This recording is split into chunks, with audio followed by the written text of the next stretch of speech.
Vou começar chorando. Oi, gente. Eu e a Bianca passamos. A Bianca me viu. Eu cheguei para ser Paquita de 11 para 12. Uma menina, brincava de Barbie ainda. Então, você assistiu a minha transformação. É verdade.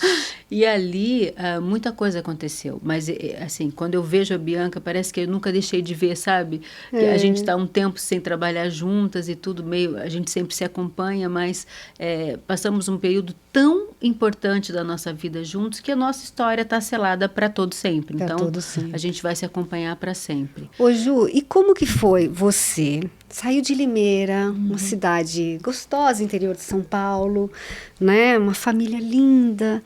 E, de repente, cai no RJ, como diz Fernanda, Rio 40 graus, cidade maravilha da beleza e do caos. Como que foi para você essa transformação toda? O que mais, assim, acho que essa palavra é forte, te afrontava? O que, né? As diferenças... Quais foram essas diferenças que impactaram você? Impactaram. Estou impactada. Olha, o que me impactou, né, em ter me tornado Paquita. Primeiro, assim, culturalmente era uma diferença muito grande. Eu tinha uma vida regrada, com rotina. Tinha horário para comer, horário para dormir, eu tinha minhas atividades, tinha escola, horário para fazer lição de casa. Eu cheguei no Rio sem mãe, para começar.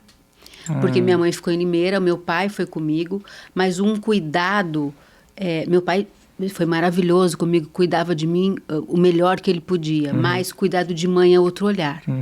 Então, às vezes, eu pego as primeiras fotos, assim que eu cheguei no Rio para ser Paquita, eu toda descabelada. Coisa que mãe não deixa, Coisa que né? mãe não deixa.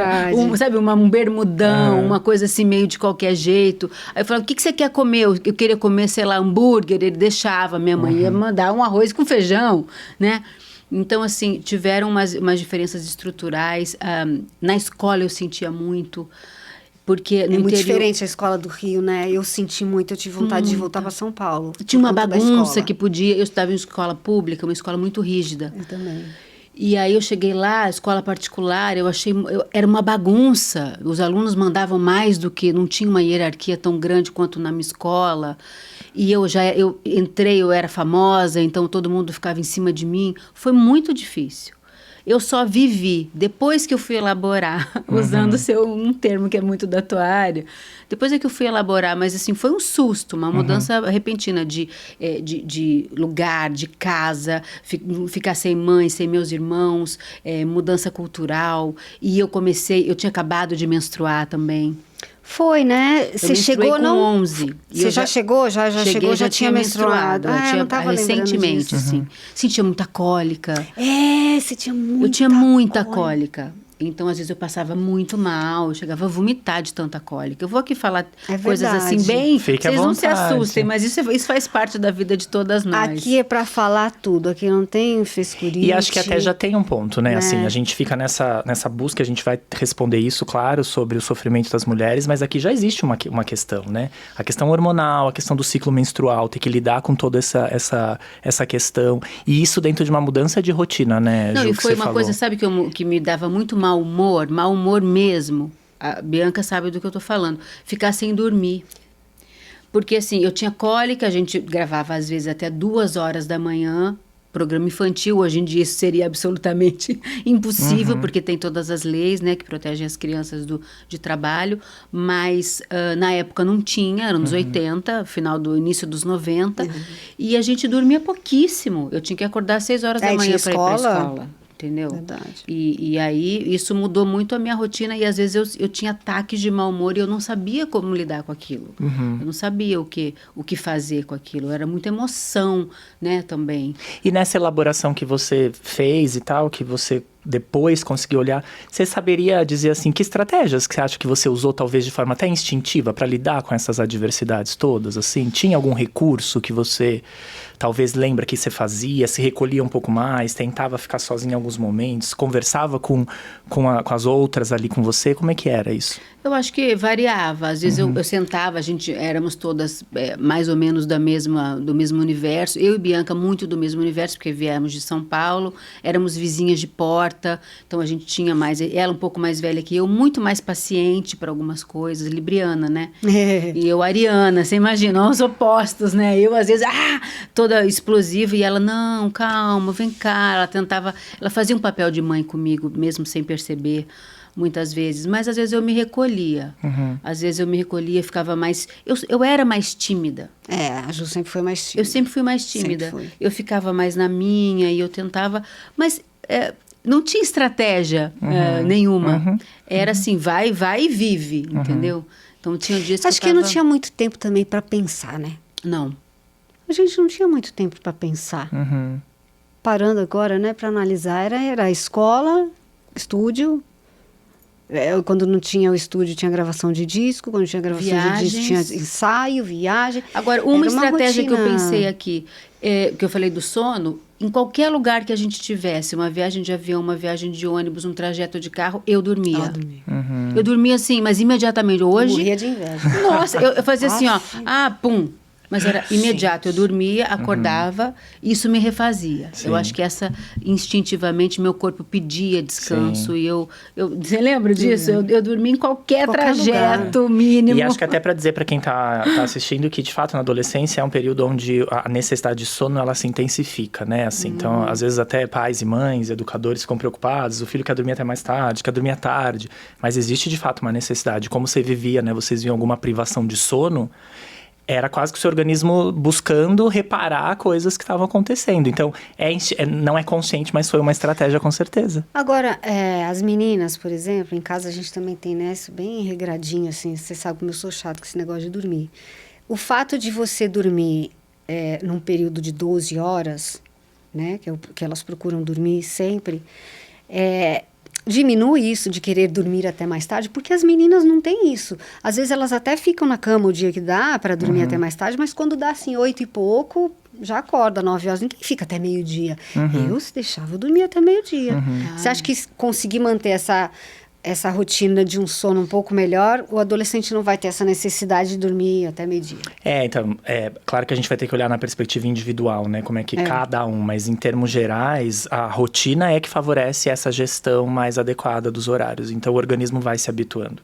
E rotina, claro que não uma rotina muito rígida, onde limita a expressão, mas rotina, organização, uma previsibilidade é super importante para o desenvolvimento.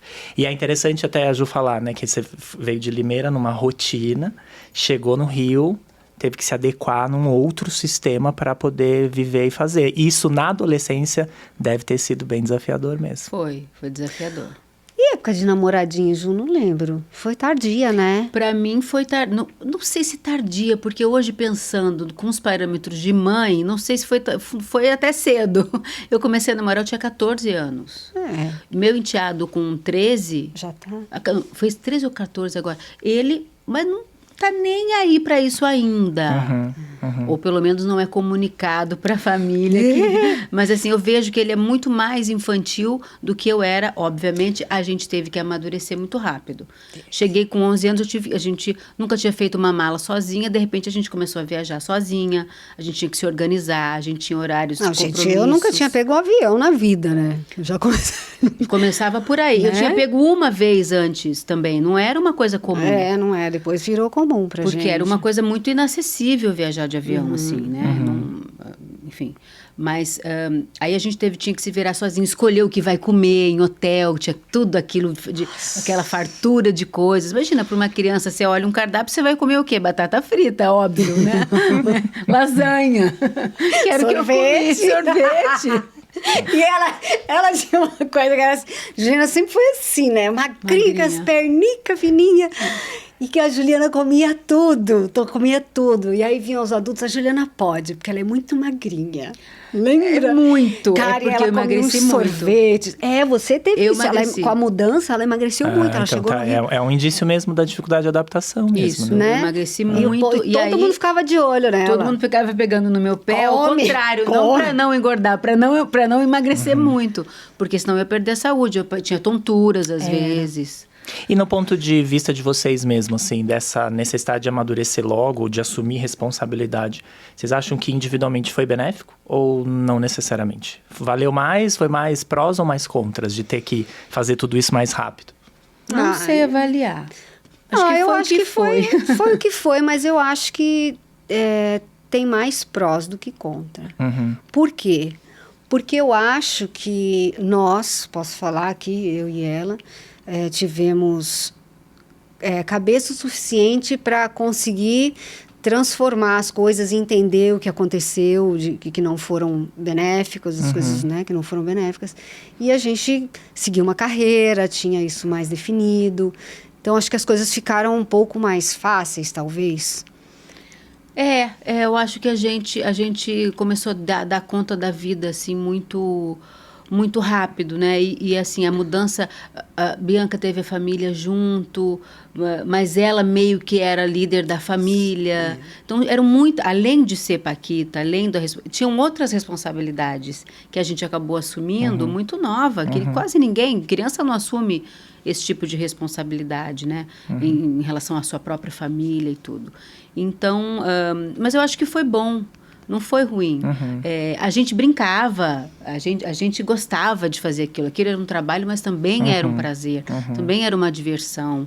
Também era... E foi a oportunidade que a gente teve. Como é que a gente não ia agarrar essa chance que todas as meninas da nossa geração queriam? Você queria ser... Como que foi que você entrou? Eu não lembro. Eu queria muito. Você queria muito. Você estava na turma do queria. Eu queria muito, eu queria. E aí você que foi atrás, sua mãe que te ajudou, como que os seus pais te influenciaram para você realizar esse sonho?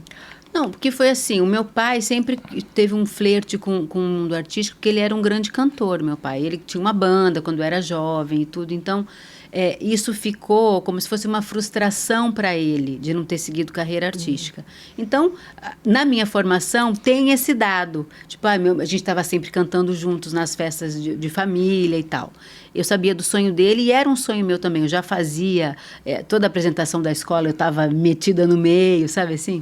Era uma criança muito aparecida. Aí, quando um dia eu cheguei da escola, a Xuxa, eu estava assistindo o programa, assistia sempre, tinha álbum de foto, muito fã mesmo. E aí ela falou assim, eu estou abrindo concurso para Paquita Paulista. E deu o endereço. Eu fui correndo no meu caderno, anotei o endereço sem CEP. Passei o dia escrevendo uma carta para a Xuxa, peguei 2 fotos do meu álbum, que minha mãe morria de ciúme desse álbum de foto. Uma de corpo inteiro, uma de rosto. Meu pai chegou do trabalho à tarde, eu estava com a carta prontinha. Falei, pai, me leva no correio? Aí ele falou assim, mas para quê? Eu falei, eu quero mandar uma carta para ser Paquita. E ele fez assim, tá bom, eu te levo. Tadinha, eu não vou, né? Aí eu cheguei no correio, o correio estava fechado. Só que em frente ao correio tinha aquele posto de coleta, não sei se vocês vão lembrar, amarelo, né? Você põe a caixinha lá. Você põe lá, deposita a caixinha. E aí, antes de depositar a caixa, meu pai, que era muito lúdico, muito artista, falou, dá um beijinho na carta para dar sorte. Eu dei um beijinho, depositei a carta sem CEP. 4 meses depois, lembramos que era outra época, a seleção era feita através de cartas, as coisas demoravam muito mais, não era e-mail, internet e tal. O telefone da minha casa toca, e aí eu atendi e falou assim, eu queria falar com a responsável pela Juliana, e eu não contei pra minha mãe que eu tinha pego 2 fotos do álbum. Ela nem sabia Ela não ainda. sabia, ela tava pé da vida que tinham sumido 2 fotos. E eu fiquei quieta, tinha esse segredo com meu pai, entendeu? E aí ligaram lá pra casa, aqui é do show da Xuxa, eu gelei, dei o telefone do trabalho da minha mãe, daqui a pouco o telefone toca de volta, eu atendo, era minha mãe. Juliana, estão passando trote no trabalho, eu tô em reunião. Falei, mãe, então, sabe aquelas fotos que sumiram? Eu mandei pra ser Paquita, é do show da Xuxa mesmo. Ela ligou pra lá, e aí essa história a Bianca conhece bem, que marcaram um teste na Sunshine, eu saí de Limeira, vim pra cá. Eram, sei lá, 10 mil candidatas por cartas, não dá para estimar quantas cartas eles receberam. Selecionaram 1.200 meninas, entre elas nós 2. E nós ficamos fazendo teste nesse dia, testes e testes com Berry de coreografia, de passarela. Enfim, no final desse dia ficamos só 5 meninas. Foi. E nós 2 entre as 5. E depois, uma semana depois, a gente volta para São Paulo. Bianca morava aqui. Fizemos teste com o Michael Sullivan de canto. Você imagina, o Michael Sullivan, o responsável, ele e o tio Formiguinha, Paulo Massadas, pelos maiores hits dos anos 80. fizemos teste de voz com eles. E depois de mais uma semana, nós fomos para o Rio. Nossos pais autorizaram a nossa ida para o Rio só com a produção da Xuxa.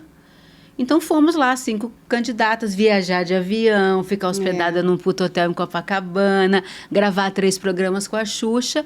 E no final do último programa eu fui escolhida a Catuxa Jujuba. E aí? Maravilhoso, com um sonho, né? E aí ela já ficou no Rio. Você não veio embora na hora? Eu voltei com vocês. Voltou, né? Cheguei em Limeira, a rua da minha casa, eu era uma menina comum, tá?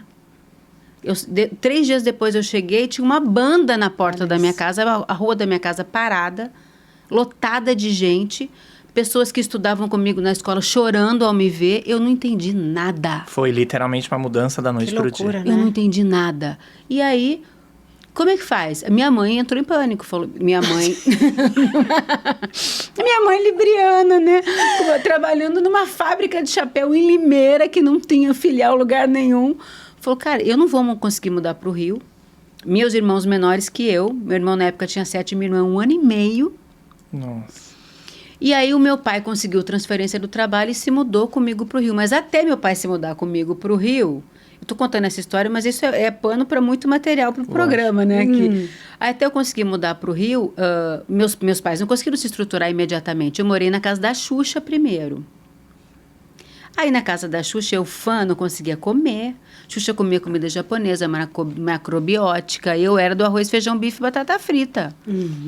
E eu só ficava assistindo. Tomava banho de piscina com a Xuxa, eu ficava assistindo a Xuxa o dia inteiro, ao vivo ali, né? Aí um final de semana ela falou assim, Jujuba, você tem biquíni? Eu falei, tenho. Então arruma uma malinha que a gente vai sair. Daqui a pouco, Bibi, na porta da casa dela. Quem que estava dirigindo pra gente ir pra Angra juntos? Eu, Xuxa e essa pessoa? Ayrton Senna do Brasil. Então, quer dizer, nós vivemos coisas surreais. Nessa idade, então, aí eu fui vivendo, tinha hora que eu não sabia se eu estava sonhando, se eu estava vivendo, o que estava acontecendo. Aí meus pais se estruturaram, meu pai foi. Aí depois eu morei na casa da Letícia Spiller, fiquei 1 mês nessa, e aí meu pai conseguiu alugar um apartamento e a gente começou a se estruturar no prédio em que depois 1 mês depois a Bianca foi escolhida e nós fomos morar vizinhas de prédio.